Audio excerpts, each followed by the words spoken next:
Salam target bola. Laga hidup mati timnas Garuda melawan Vietnam tersaji pada babak semifinal leg 2 di Hanoi. Peluang besar lolos ke final masih terbuka lebar bagi kedua tim ini. Mari kita hitung-hitung peluang bagi kedua tim. Untuk timnas Vietnam sendiri, jika ingin lolos ke final, mereka harus memenangkan pertandingan ini. Berapapun hasil skornya, jika bermain seri saja, mereka berpeluang untuk tidak lolos ke partai puncak. Dengan syarat timnas Garuda di laga ini mampu cetak gol.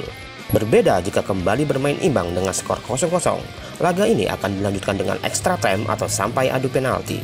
Untuk timnas Indonesia sendiri, lolos ke final bagusnya memperoleh kemenangan ya target lovers. Kalaupun tidak, bisa saja bermain seri saja. Tetapi timnas wajib cetak gol tandang di laga ini dan pastinya tidak boleh kalah.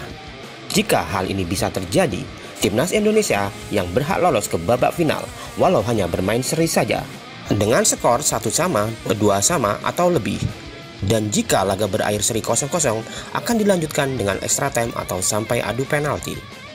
Hasil di leg 1 kemarin dengan skor 0-0 justru sedikit menguntungkan timnas Indonesia ya target lovers, karena gol tandang diperhitungkan di laga ini. Timnas Vietnam tidak bisa cetak gol di GBK kemarin. Hal ini secara dihitung agregat gol tandang lebih menguntungkan timnas Garuda sendiri. Kuncinya timnas bisa cetak gol di laga away ini. Lebih bagusnya lagi jika timnas cetak golnya terlebih dahulu, otomatis membuat timnas Vietnam mengejar divisi 2 gol.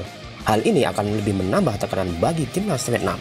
Terlebih timnas setelah bisa cetak gol lebih dulu mengubah taktik untuk bermain defense.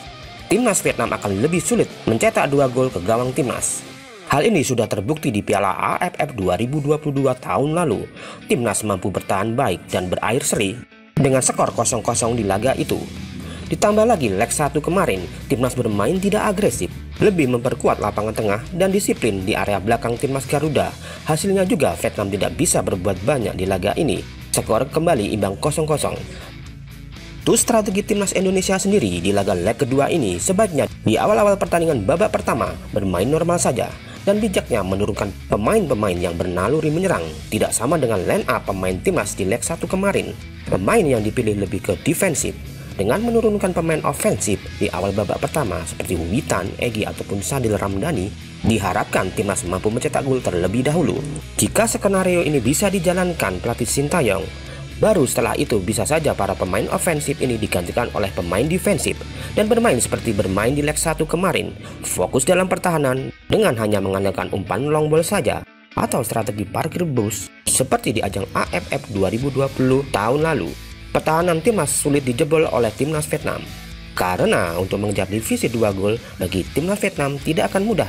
Kuncinya juga pemain timnas harus fokus di laga ini, dibarengi dengan PD atau percaya diri, disiplin tingkat tinggi jika bermain defensif. So, kita tunggu laga serunya antara timnas Indonesia melawan Vietnam di leg kedua semifinal Piala AFF 2022. Siapakah yang akan lolos ke babak final?